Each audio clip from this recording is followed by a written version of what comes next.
Kannaki, Johan, Kovalan, ജർമിയ, Madhavi, Krishnananda, തട്ടാൻ, Justin, മധുര രാജാവ്, ആദിൽ, രാജ്ഞി, മാളവിക, പടന്മാർ, രൂപൻ, അമൽ. നൂറ്റാണ്ടുകൾക്ക് മുൻപ് നടന്ന കഥ. ചോളനാട്ടിലെ കാവേരി പൂമ്പട്ടണം, മഹാപ്രഭുക്കളുടെ മഹാനഗരം. ആ നാട്ടിലെ ധനിക വ്യാപാരിയുടെ മകനായിരുന്നു കോവലൻ. അതിസുന്ദരിയായ കണ്ണകിയെ വിവാഹം ചെയ്യുന്നു. മാതൃകാ ദമ്പതികളായ അവർ ജീവിതോത്സവം ആസ്വദിക്കുന്നതിനിടയിൽ കോവലൻ മാധവി എന്ന നർത്തകിയെ കണ്ടുമുട്ടുകയും അവളിൽ പ്രണയാസക്തനാവുകയും ചെയ്യുന്നു.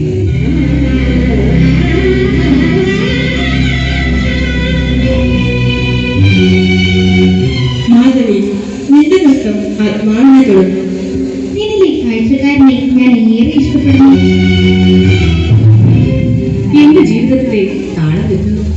എന്റെ ഭർത്താവ് എന്നിൽ നിന്ന് അകലുന്നു. മാധവിയോടുള്ള അടുപ്പത്തിൽ മുങ്ങിയ കോവലൻ കണ്ണകിയെ തിരിഞ്ഞുപോലും നോക്കുന്നില്ല. കണ്ണകി മിണ്ടാതെ ദുഃഖം സഹിച്ചു കഴിയുന്നു. എന്നാൽ അവളുടെ ഹൃദയം ഒരിക്കൽ പോലും കോവലനെ ഉപേക്ഷിച്ചില്ല. ഒരു നാൾ മാധവിയും കോവലനും വഴക്കിടുന്നു. നിന്നെ എനിക്ക് വെറുപ്പാണ്. എന്തിനു പ്രിയേ നീ ഇങ്ങനെയൊക്കെ പറയുന്നത്? നിന്നിൽ എന്തുണ്ട്? എന്റെ കയ്യിലുള്ളതല്ല ഞാൻ നിനക്ക് തന്നില്ലേ? എനിക്കൊന്നും അറിയണ്ട. ഇറങ്ങിപ്പോ എന്റെ മുന്നിൽ നിന്ന്. പ്രിയേ,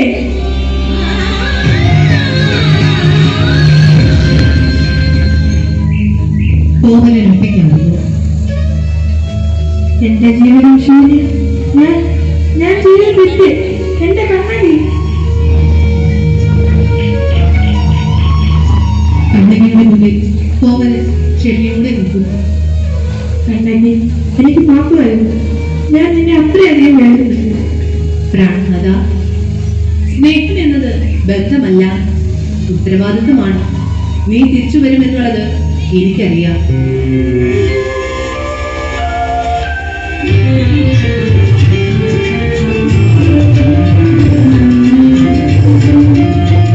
അവരിരുവരും മധുരാ നഗരത്തിലേക്ക് യാത്രയാവുന്നു.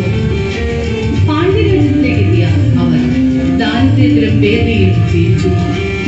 കോവലൻ കണ്ണകിയുടെ സ്വർണ്ണ ചിലവ് വിറ്റ് ഒരു പുതു ജീവിതത്തിന് തുടക്കം കുറിക്കാൻ തീരുമാനിക്കുന്നു.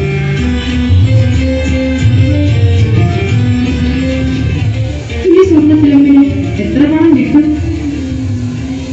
ഇതുപോലും ചിലപ്പോ മധുരരാജ്ഞിയുടെ പക്കൽ നിന്ന് മോഷണം പോയതാണ്. വാടായുടെ രാജ്ഞിയുടെ ചെന്നുകേട്ട കള്ള ഇയാള് കൊള്ളാലോ. എന്താണ് ഈ പറയുന്നത്? ഞാൻ കത്തുന്നു. എന്നെ വിടൂ.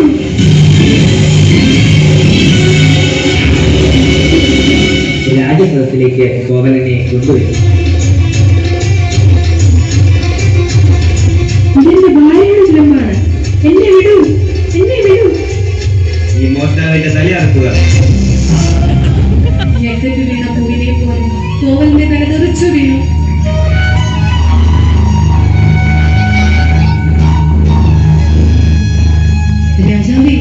രാജാവേ, എന്റെ പ്രാണനാഥൻ എവിടെ? കോവലനോ? തായി കിടക്കുന്നതാണോ അവൻ? വേറെ ഒരു കള. എന്ത്? എന്റെ പതി രാജാവേ, അദ്ദേഹം എന്ത് തെറ്റ് ചെയ്തു? കള്ളൻ, എന്റെ ഭാര്യയുടെ ചിലമ്പ് കേട്ട കള്ളൻ. ഹേ രാജാവേ, നേരറിയാത്ത നിനക്ക് ഞാൻ നേരെ കാട്ടി തരാം. നോക്കൂ, നിങ്ങൾ പിടിച്ചു വാങ്ങിയ ചിലമ്പിന്റെ ജോഡിയാണിത്. പറയൂ, തമ്പുരാട്ടിയുടെ ചിലമ്പിനകത്ത് മുത്തോ രക്തമോ? മുത്തൻ അല്ല, മുന്നാടി മുത്തുനടച്ച് ചിലമ്പായത്. ഇതാ നോക്കൂ, രക്തം. പിന്നെ എന്തിനാണ് എന്റെ പതിയെ അങ്ങ് വധിച്ചത്? ഒരു തെറ്റും ചെയ്യാത്ത എന്റെ പതി. രാജാവായിരുന്നിട്ടും നീതി പുലർത്താത്ത അങ്ങ് എന്റെ പതിയോട് ഒരു വാക്ക് പോലും ചോദിച്ചുവോ? ഇല്ല. ഇതാണോ താങ്കളുടെ രാജ്യധർമ്മം? ക്ഷമിക്കൂ, എന്നോട് ക്ഷമിക്കൂ. എനിക്ക് തെറ്റുപറ്റി. ഒരു നിമിഷം പ്രതികാരതുർഗിയായ കണ്ണകി ഒരു ഭീകരമായ അലർച്ചയുടെ തന്റെ വലതുമാറും പിഴുതെറിഞ്ഞു.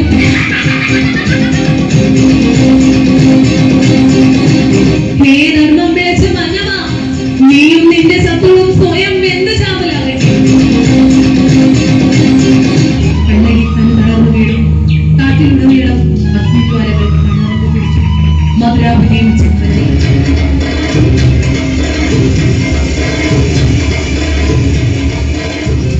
കണ്ണകി ഒരു സ്ത്രീ, പക്ഷേ അവൾ ശക്തി. സത്യത്തിനും നീതിക്കും വേണ്ടി ലോകം തന്നെ പിടിച്ചുലച്ച ശക്തി. കണ്ണകി ഇന്നും മലയാള ഹൃദയങ്ങളിൽ ജീവിക്കുന്നു, സത്യവും ധൈര്യവും അടങ്ങിയ പ്രതീകമായി.